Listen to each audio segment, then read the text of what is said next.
చందు గారు ఆ ఫ్రస్ట్రేషన్‌లో ఒకవేళ బాలకృష్ణ గారు అలా అనేసారు అనుకుందాం. బట్ పక్కనే హౌస్‌లో ఉన్నారు ముఖ్యమంత్రి చంద్రబాబు నాయుడు గారు. అండ్ డిప్యూటీ స్పీకర్ రఘురామకృష్ణరాజు గారు ఉన్నారు. వీళ్ళిద్దరూ కూడా కనీసం అలా మాట్లాడకూడదు అనో వారించడము, కనీసం పల్లెత్తు మాట కూడా అనకపోవడం చాలా శోచనీయంగా చూస్తూ ఉన్నారు. ఏమంటారు? ఎందుకు మాట్లాడలేదంటారు? స్వర్ణ గారు ఇక్కడ చాలా అనుభవమైన వ్యక్తి చంద్రబాబు నాయుడు గారు. చిరంజీవి గారికి పట్ల చంద్రబాబు నాయుడు గారు ఎప్పుడు చాలా చాలా గొప్ప గౌరవిస్తారు. కానీ ఇక్కడ సున్నితమైన అంశం ఉంది. సొంత బ్లడ్ రిలేషన్ తో ఉన్న వ్యక్తి బాలకృష్ణ గారు. బాలకృష్ణ గారు తత్వం ఎట్లా ఉంటదంటే, ఆయనకు సంతోషం వచ్చినా, గౌరవం వచ్చినా, కోపం వచ్చినా, బాధ వచ్చినా కూడా ఆయన ఎమ్మటే నిర్మోహమాటంగా చూపిస్తారు. కుటుంబంలో కానీ వారి సన్నిహితుల్లో కానీ బాలకృష్ణ గారి యొక్క వైఖరి అందరికీ తెలిసిన అంశమే. ఆ సందర్భంలో బాలకృష్ణ గారిని ఏ వ్యక్తి నిలుపుదల చేసినా ఆయన ఆవేశంగా మాట్లాడే సందర్భంలో చంద్రబాబు నాయుడు గారు దానికి ఆపటానికి ప్రయత్నించినా కూడా అది సరైన సందర్భం కాదు. అది వారికి కూడా అది తెలుసు. బాలకృష్ణ గారి పట్ల సున్నిత మనస్కులు ఆవేశపూరితంగా ఆయన మాట్లాడేటప్పుడు ఆచి తూచే వ్యవహరించాల్సిన అవసరం ఉంటుంది. అది మరో కోణానికి దారితీస్తుంది. మీకు ఆయన ముక్కుసూటిగా చాలా అగ్రెసివ్ గా నిర్ణయాలు కూడా బాలకృష్ణ గారు తీసుకునే పరిస్థితి ఉంటది. కాబట్టి ఆచి తూచే కూటమి ప్రభుత్వం, కూటమి పెద్దలు ఆ రోజు బాలకృష్ణ గారు వ్యాఖ్యలు చేసినా కూడా ఆలోచించి యోచించి చంద్రబాబు నాయుడు గారు కూడా దాని మీద ఆగారని నేను భావిస్తా ఉన్నాను. ఎందుకంటే చంద్రబాబు నాయుడు గారు కూటమి పెద్ద అయినటువంటి మెగా కుటుంబాన్ని ఆ విధంగా అవమానిస్తుంటే ఆయన హర్షిస్తారని నేను భావించట్లా. ఎందుకంటే తప్పనిసరిగా చంద్రబాబు నాయుడు గారు అంతర్గతంగా బాధపడే సందర్భంలో బాధపడి కూడా ఉంటారు. మరీ ముఖ్యంగా అంటే మెగా ఫ్యామిలీకి సంబంధించి కావచ్చు, కొణిదెల ఫ్యామిలీకి సంబంధించి కావచ్చు, ఏదైనా ఒక చిన్న మాట అంటే, ముఖ్యంగా పవన్ కళ్యాణ్ గారికి సంబంధించి ఎవరైనా పల్లెత్తు మాట అంటే వెంటనే కోపం వస్తుంది నాగబాబు గారికి. అసలు సంబంధం లేకపోయినా ఇండైరెక్ట్గా మాట్లాడినా సరే వెంటనే ఏదో ఒక ట్వీటో ఒక కామెంటో ఏదో ఒకటి చాలా అగ్రెసివ్గా చేస్తూ ఉంటారు నాగబాబు గారు. ఇంత జరిగి 2 రోజులు అవుతున్నా ఇప్పటి వరకు నాగబాబు గారు స్పందించలేదు. మెగా ఫ్యామిలీ నుంచి ఒక్క మాట కూడా రాలేదు. అంటే చిరంజీవి గారి లెటర్ గురించి మనం తర్వాత మాట్లాడదాం. సో ఒక్క మాట కూడా రాలేదు. అండ్ మీరు అంటే రాష్ట్ర కాపు జేఏసీ అధ్యక్షులుగా ఉన్నారు. ఇంటర్వ్యూ చేస్తున్నప్పుడు మాత్రమే మేము బాధపడుతున్నాం, మాకు కూడా కాస్త అసహనంగా ఉంది అని చెబుతున్నారు, కానీ దానికి తగ్గ యాక్షన్ ఎప్పటి వరకు చూడలేదు. ఎందువల్ల అంటారు?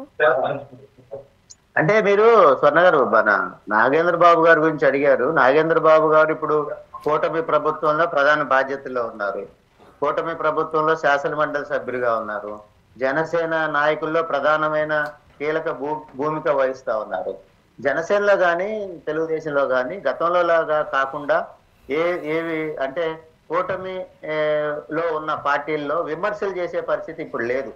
క్రమశిక్షణకి లోబడి ఉండాల్సిన పరిస్థితుల్లోకే 3 పార్టీలు తెచ్చాయి. గతంలో లాగా జనసేనకు సంబంధించి తెలుగుదేశం పార్టీ నేతలు మాట్లాడటం, తెలుగుదేశానికి సంబంధించిన నేతల గురించి జనసేన నాయకులు మాట్లాడే పరిస్థితి ఇప్పుడు లేదు.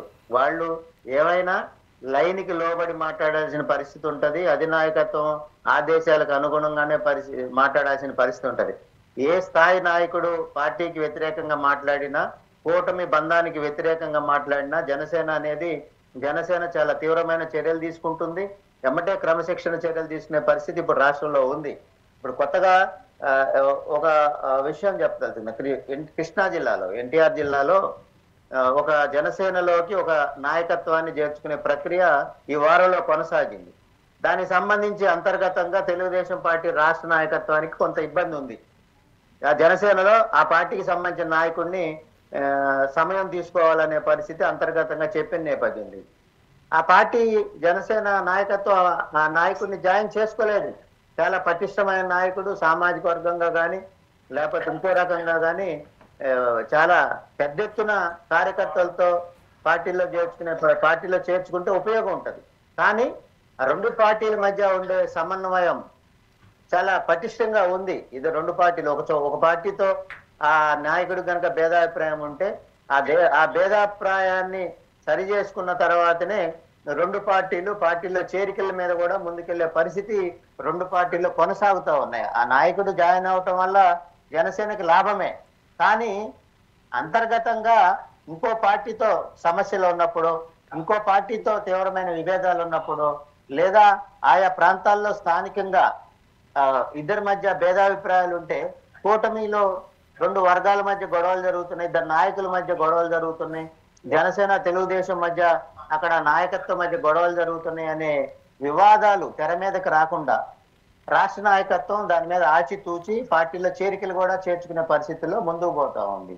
ఇంకొకటి, కాపు సంఘాలుగా రాష్ట్ర కాపు జేఏసీగా రెండు పార్టీల మధ్య జరిగే పరిస్థితుల్లో మేము రాష్ట్ర కాపు జేఏసీ పక్షాన తీవ్రంగా విభేదించకూడదు. ఎందుకంటే తెలుగుదేశంలో ఉన్న కాపుల పక్షాన్ని మాట్లాడాలి మేము, అదేవిధంగా జనసేనలో ఉండే కాపుల పక్షాన్ని మాట్లాడాలి, ఏ రాజకీయ పార్టీలో ఉండే సామాజిక వర్గ సమస్యల మీద అయినా కూడా మేము మాట్లాడాలి. కానీ మేము మాట్లాడే మాటలు పార్టీని విభేదించకూడదు. ఆ అంశాన్ని దాని మీద అది కరెక్ట్ కాదు, లేకపోతే బాధపడ్డాము మేము అనే పరిస్థితుల్లో మేము చెప్పుకోవచ్చు. కానీ 2 రోజుల క్రితం జరిగింది, 2 రోజుల నుంచి కూడా మేము స్థానికంగా స్పందిస్తానే ఉన్నాం. దాని మీద ఇప్పటికే మాట్లాడాము, అనేక సందర్భాల్లో దాదాపు 4 సమావేశాల్లో కూడా మాట్లాడాం. చిరంజీవి గారిని ఏదైతే శాసనసభ వేదికగా అవమానించారో అది సరైన విధానం కాదు. బాలకృష్ణ గారి వ్యాఖ్యలు వెనక్కి తీసుకోవాలి. అదేవిధంగా పెద్దల చిరంజీవి గారికి జరిగిన అవమానాన్ని సరిచేయాల్సిన బాధ్యత కూడా కూటమి అధినేతగా చంద్రబాబు నాయుడు గారికి, లోకేష్ గారికి ఉంటది. ఇది మేమేదో ఫోన్ ద్వారా మాట్లాడారని అని వింటున్నాం కానీ పార్టీ వైపు నుంచి కూడా ఏదన్నా ఒక ప్రకటన లాంటిది వస్తే బాగుంటది. ఆ వైపుగా వస్తే మీ కూటమి నాయకత్వం కరెక్ట్ గా ముందుకు పోతుంది. అవమానం అనేది ఒక రోజుతో ఆగేది కాదు. అది ఇప్పుడు కాపు సామాజిక వర్గంగా మీరు కావచ్చు, లేదంటే జన సైనికులు కావచ్చు, రాజకీయాలతో ముడిపడి ఉన్న అంశం కాబట్టి మాట్లాడలేదు అని అనుకోవచ్చు. మరి మెగా అభిమానులకి రాజకీయాలకి సంబంధం లేదు. చిరంజీవి గారిని మెగా స్టార్గానే చూస్తూ ఉంటారు, ఒక ఆర్టిస్ట్గా చూస్తూ ఉంటారు. మరి వాళ్ళు ఎందుకు మాట్లాడలేదు? వాళ్ళకి కూడా ఇన్స్ట్రక్షన్స్ అందారు. మాట్లాడారు. అఖిల భారత చిరంజీవి అధ్యక్షులు రమణ స్వామినాయుడు గారు దీని మీద ప్రకటించారు. అదేవిధంగా హైదరాబాద్ వేదికగా ఉండే కాపు సంఘాలు కటార్ అప్పారావు గారు లాంటి నాయకులు వీడియోలు రిలీజ్ చేశారు, ఖండించారు.